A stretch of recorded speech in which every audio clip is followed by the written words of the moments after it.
Hello दोस्तों, राधे राधे। तो कैसे हैं आप सभी लोग? आई होप सभी अच्छे होंगे और मैं भी अच्छी हूँ। दोस्तों, आज मेरा घर बहुत साफ दिख रहा होगा, इसी को मैं आज अच्छे से लगाऊंगी। एक दिन पहले कपड़े धोए थे तो मुझे अपनी अलमारी को भी सही करना था, तो और कपड़े भी बहुत बिखरे हुए थे, तो अब उसी को सही करूँगी। और इस समय सुबह का बज रहा है 6। मैं पानी वगैरह पी चुकी। सबसे पहले करूँगी क्लीनिंग। तो दरवाजे की साफ़ सफाई कर दी है। अब मैं घर की दहलीज को हमेशा साफ़ करके रखती हूँ और साफ़ सुथरा रखें, चाहे घर छोटा हो या बड़ा हो, कैसा भी हो, आपका दरवाज़ा बहुत साफ़ सुथरा होना चाहिए। और साफ़ सफाई तो हमारे हाथ में है। दरवाजे की साफ़ सफाई करने के बाद में अब आ जाते हैं घर की क्लीनिंग करने। और हमारे घर में 3 कमरे हैं और 2 कमरे हैं और एक हॉल है। तो इस कमरे की साफ़ सफाई करने के बाद में मैं जाती हूँ अपने बेडरूम में, और एक हमारा पूजा का कमरा है।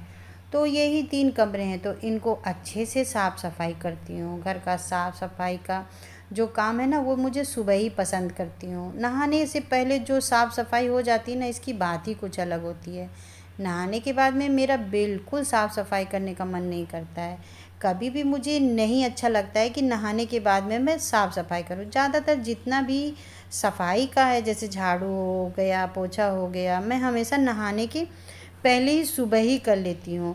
बाई चांस अगर कोई बात हो, अलग बात हो गई तो कोई बात नहीं, नहीं तो मैं हमेशा मतलब 365 दिन में सुबह ही झाड़ू पोछा मेरे घर पे होता है। और बहुत ज़्यादा अच्छा भी लगता है अगर सुबह सुबह ही आपके घर में साफ़ सफाई हो गई हो, तो बहुत ही अच्छा लगता है।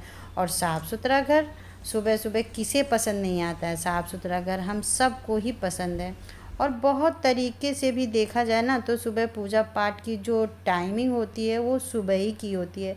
तो सुबह के ही समय घर साफ़ सुथरा होना चाहिए और सुबह के समय ही साफ़ सुथरा घर को कर लेना चाहिए। बहुत लोगों को मैंने देखा है कि खाना बनाने के बाद फिर वो साफ़ सफाई करते हैं, तो ये बहुत गलत बात है, बल्कि बेकार तरीका है।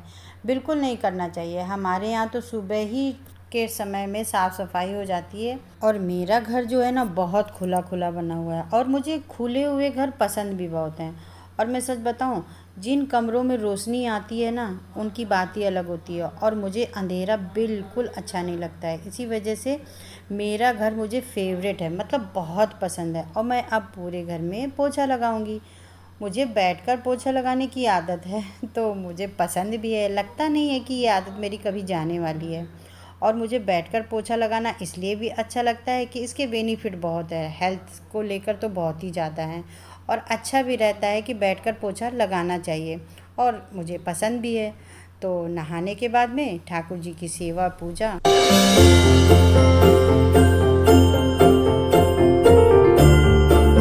और कुछ हो ना हो, लेकिन ठाकुर जी की पूजा सेवा तो ज़रूर होगी। और अभी मैंने ठाकुर जी की पूजा कर दी है और उनके लिए बनाया है हलवा। तो अभी मैं उसका भी भोग लगाऊंगी। और अब मैं तैयार हो रही हूँ सुहागिन के लिए। और गर्मी इतनी ज़्यादा हो रही है, और सुहागिनों में एक दिन पहले निमंत्रण दिया जाता है। फिर जैसा जैसा जिसके जिसके घर का कल्चर हो, महावर का भी एक विशेष महत्व होता है। सुहागिनों में क्या होता है कि सुहागिनों को चीज़ों का दान किया जाता है। सुहागिन चीज़ों का दान किया जाता है, जो भी आपके पास बन जाए उसको दे सकते हैं। आप चाहे तो साड़ी भी दे सकते हैं, और पैरों में इस तरह से रंग भी लगाया जाता है।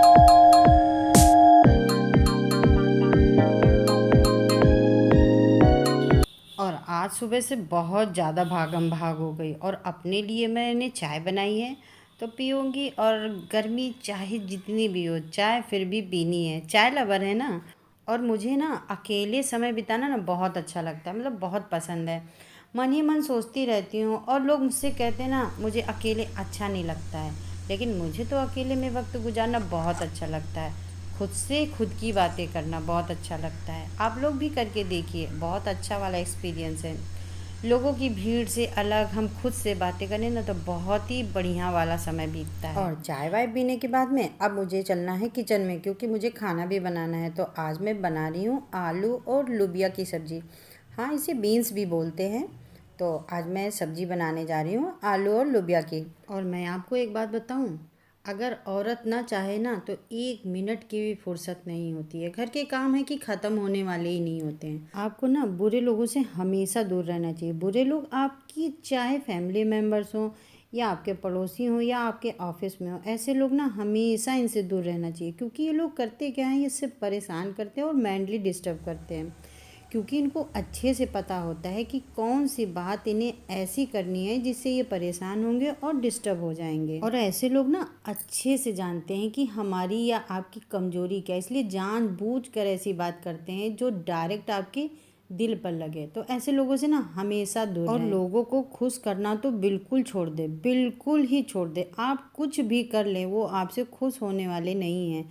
तो मत पड़े किसी को खुश करने के चक्कर में। जो है ना आप कभी सुलझा ही नहीं सकते, तो उस चीज़ को करने से कोई फ़ायदा नहीं। और धनिया ख़त्म हो गई थी तो तुरंत का तुरंत निकाला और बिन बिन के मैं रख लेती हूँ। तो जब भी ख़त्म होती है तो तुरंत मैं पीस भी लेती हूँ। और मिर्चा और धनिया तो मैं घर में पीसती हूँ, लेकिन हल्दी जो है ना तो उसे मैं चक्की से पिसवा लेती हूँ। कहने का मतलब यह है कि मार्केट का मसाला भी मैं बहुत कम यूज़ करती हूँ। तो साथ के साथ मेरी सब्ज़ी बन गई है और काउंटर टॉप है उसको भी मैं साफ़ करती जा रही हूँ। अब सब्ज़ी को छौंक दिया है तो थोड़ा सा काउंटर टॉप साफ़ कर देती हूँ, जिससे कि थोड़ी जगह दिखे और मेरा काम हो। क्योंकि जब ज़्यादा हौच पौच होती है ना तो काम ही नहीं समझ में आता है। और साथ के साथ मेरा सब्ज़ी में डालने के लिए पानी भी गर्म हो रहा है। क्योंकि जब हम सब्ज़ी में पानी डालते हैं और गरम नहीं डालते हैं तो सब्ज़ी का जो प्रोसेस होता है पकने का वो स्लो हो जाता है। इसलिए कभी भी आप सब्ज़ी में पानी डालें तो सब पानी को गरम करके ही डालें। और अब केतली का काम ख़त्म हो गया है तो पानी को डालने के बाद मैं केतली को उसकी अपनी जगह पे रख देती हूँ। क्योंकि काउंटर टॉप ज़्यादा बड़ा तो है नहीं, तो उस पर कुछ ज़्यादा सामान मैं रख नहीं पाती हूँ। और आटे को मैंने अच्छे से गूंद दिया है और उसको रख दिया है। अब उसके बाद में मैं चावल डालूँगी और रोटी सेकूँगी। और मुझे ना बहुत अकेलापन बिल्कुल महसूस कभी नहीं होता है, क्योंकि मैं अकेली ही बहुत खुश रहती हूँ। कोई आकर मेरे पास बैठे और मुझसे बातें करे नहीं, मैं अकेली बहुत मस्त रहती हूँ। तो बस कब फटाफट मुझे खाना बनाना है, क्योंकि यार बहुत ज़्यादा गर्मी पड़ रही है। और कभी भी आप ना अकेले रहते हो तो कभी भी अकेले इस चीज़ को मत महसूस कीजिए कि आप अकेले हैं, और अपने साथ को इंजॉय कीजिए। फिर देखिए कितना अच्छा लगेगा, कितना पावरफुल हो जाओगे आप कि कभी किसी की ज़रूरत ही नहीं महसूस होगी। तो मैं अकेली भी बहुत खुश रहती हूँ और कभी किसी की ज़रूरत ही नहीं होती। तो बस यहाँ पर मेरी सब्ज़ी बन गई है, रोटियाँ सेक रही हूँ, चावल पक रहा है। तो बस मैं अब फटाफट सबको खाना लगाऊंगी। और एक बात बताऊँ, आज मैं बहुत खुश हूँ। क्यों हूँ पता नहीं, और आज मन बहुत खुश है। तो बस खुश होकर रोटियाँ बना रही हूँ। कभी कभी मन ना बहुत खुश होता है और मनपसंद अगर गाना चल रहा हो तो फिर क्या बात है, मज़ा ही आ जाती है। तो बस मुझे इसीलिए कभी भी किसी की ज़रूरत महसूस नहीं होती है, और मैं अकेले में भी बहुत खुश रहती हूँ। जीवन का जो भी हिस्सा आपको भगवान ने दिया है ना, बस आप उसमें खुश रहिए। कभी भी किसी को भी मन मुताबिक कोई चीज़ नहीं मिलती। जो मिला है ना, जितना मिला है खुश रहिए। और जो हमें मिला है ना, इस चीज़ को लोग तरसते हैं। तो इस बात का ध्यान हमेशा रखिए। तो सबको खाना खिलाने के बाद में मैं खाना खाऊंगी और पूरी किचन साफ करके सोऊंगी। क्योंकि मैं सुबह के लिए कोई काम नहीं रखती हूँ, और जब आप रात का काम सुबह करोगी तो सुबह लेट अपने आप ही हो जाएगा। इसलिए रात का काम रात को ही कर ले, और सुबह थोड़ा लेट भी हो जाए तो बहुत ज़्यादा जल्दी जल्दी कोई काम नहीं करना पड़ेगा और आराम से सब काम हो जाएगा। तो देखिए मेरी किचन पूरी तरीके से साफ़ हो गई है। तो अब मैं अपने लड्डू को भी सुलाना है। तो दोस्तों अब चलती हूँ और मिलती हूँ आपको नेक्स्ट वीडियो में। तब तक के लिए आप अपना ख्याल रखें। राधे राधे।